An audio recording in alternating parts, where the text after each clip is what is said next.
साथियों नमस्कार, आप देखना शुरू कर चुके हैं लोक बंधु लाइव और इस समय हम उपस्थित हैं अयोध्या फैजाबाद में। और इस समय अगर आप अयोध्या फैजाबाद आना चाहते हैं तो आपको काफ़ी मुसीबतों का सामना करना पड़ सकता है। जिस तरीके से इस समय जो है कुंभ के चलते यहाँ की जो सड़कें हैं वो हाईवे हैं, चाहे वो प्रयागराज अयोध्या हाईवे हो या फिर रायबरेली फैजाबाद अयोध्या हाईवे हो, सारे हाईवे पर जो है कहीं ना कहीं बैरिकेटिंग कर दी गई है और तमाम जो समस्याएं उत्पन्न हुई है अयोध्या के अंदर वो काफ़ी ज़्यादा विचलित करने वाली हैं। हम यहाँ के जो लोकल चाहे वो किसी पार्टी से संबंधित नेता हैं और उनसे हम चर्चा करते हैं कि किस तरह बदहाली है इस समय अयोध्या में महाकुंभ के आयोजन और यहाँ पर आने वाले श्रद्धालुओं की व्यवस्था या जो है पूर्व तैयारी के जिस तरीके से ये चल रहा है, क्या अव्यवस्थाएं उत्पन्न हुई हैं जनपद के पूरे जनपद में। नेताजी क्या लगता है, क्या अव्यवस्थाएं आपको देखने को मिल रही हैं अभी? देखिए ऐसा है जी पहली चीज तो मैं आपके चैनल के माध्यम से जी जो भगदड़ हुई जी उसमें जो मारे गए जी उनको श्रद्धांजलि अर्पित करता हूं जी और आपके माध्यम से जी मैं आने वाले इन भाइयों को ये बताना चाहता हूं, जी हाथ जोड़कर निवेदन है जी कि भाइयों इस समय उत्तर प्रदेश में केवल कहने के लिए सनातन के नाम की सरकार है। भाई मेरे कहने का मतलब अगर हमारे पास 10 ही चारपाई है और मैंने निमंत्रण 100 लोगों का दे दिया है तो स्वाभाविक है अव्यवस्था फैलेगी। दूसरी चीज जो अयोध्या जिले की आप बात कर रहे हैं, जो अव्यवस्था की बात कर रहे हैं, मैं कई दिन इस चीज को निकल करके फैजाबाद अयोध्या से लेकर के खजुराहट कूड़े भार तक या अपनी रायबरेली रोड मिल्कीपुर कुमारगंज तक हमने देखा। सत्यता तो यह है कि केवल श्रद्धालुओं को परेशान किया जा रहा है, न कि इस तरीके की भीड़ अयोध्या में पनपी। नंबर 2, केवल जो भाजपा के तथाकथित दलाल हैं उनको कमाही कराने की ये जरिया है। ब्रेकिंग करवा दो, भीड़ लगवा दो, वो तो बेचारे परेशान ही हैं। वो तो 1000 किलोमीटर 600 किलोमीटर 1500 किलोमीटर से आए ही हैं। उनको तो रहने के लिए कमरा चाहिए, सोने के लिए चारपाई चाहिए।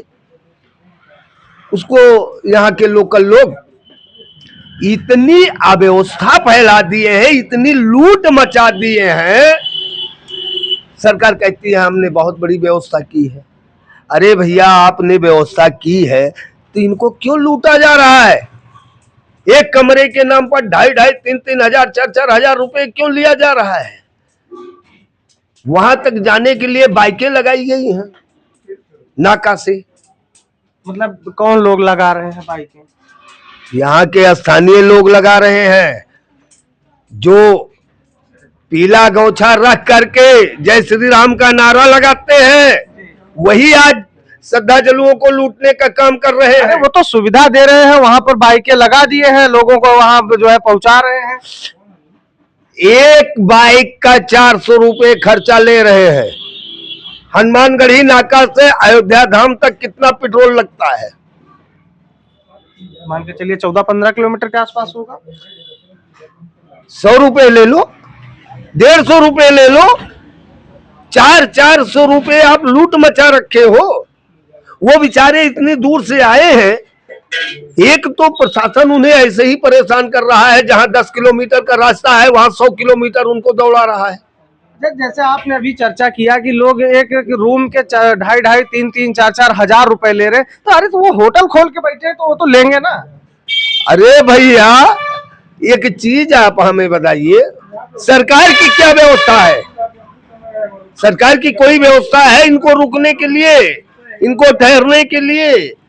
अरबों खरबों रुपया सरकार ने जो है अयोध्या में अपनी छाती पीट पीट कर रोती है कि हमने खर्चा किया है।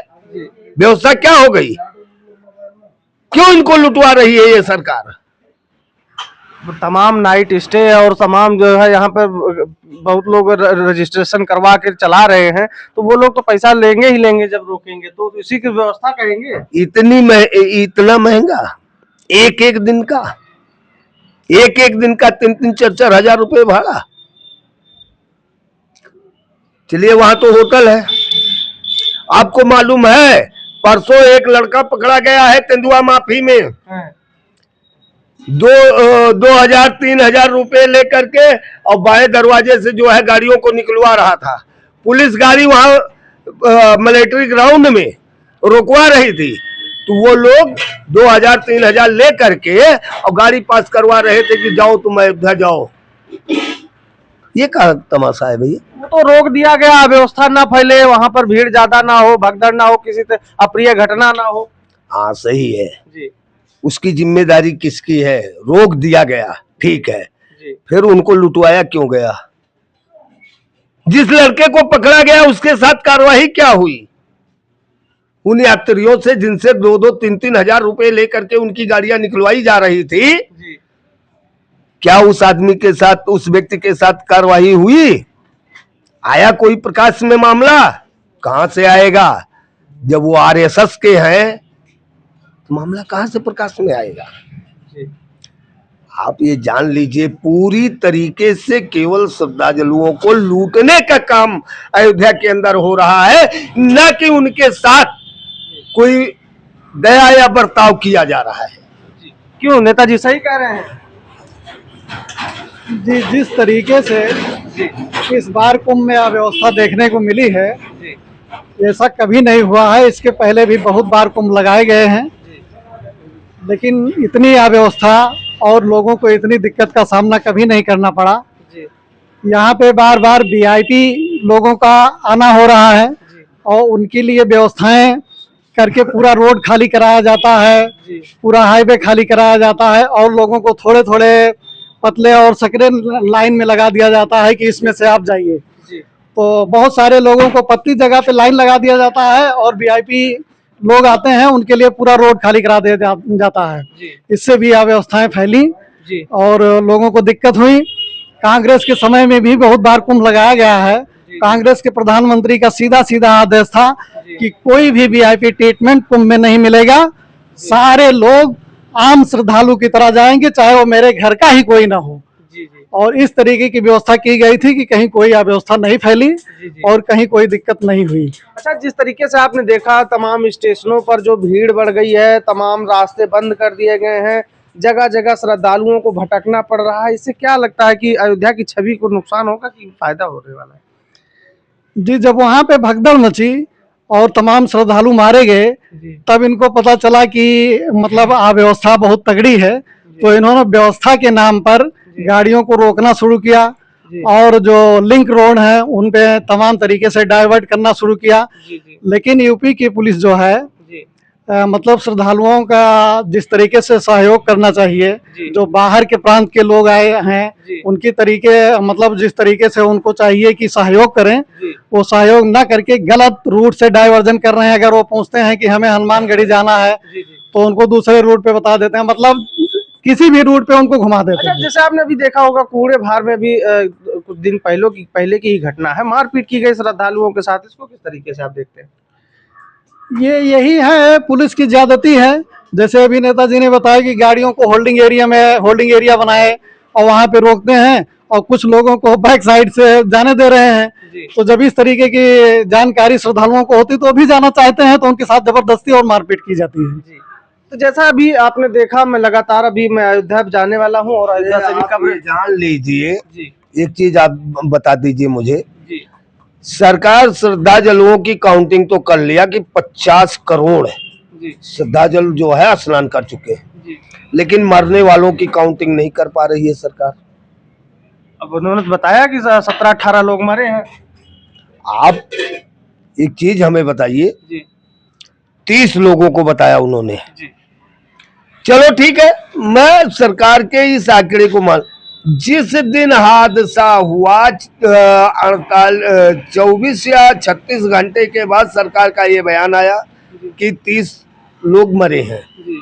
उसके बाद से न तो घायलों की संख्या बताई जा रही है, न मृतकों की संख्या मने सरकार ने उसी दिन से रोक लगा दिया है, ना कोई घायल मतलब ठीक हो रहा है और ना कोई मर रहा है।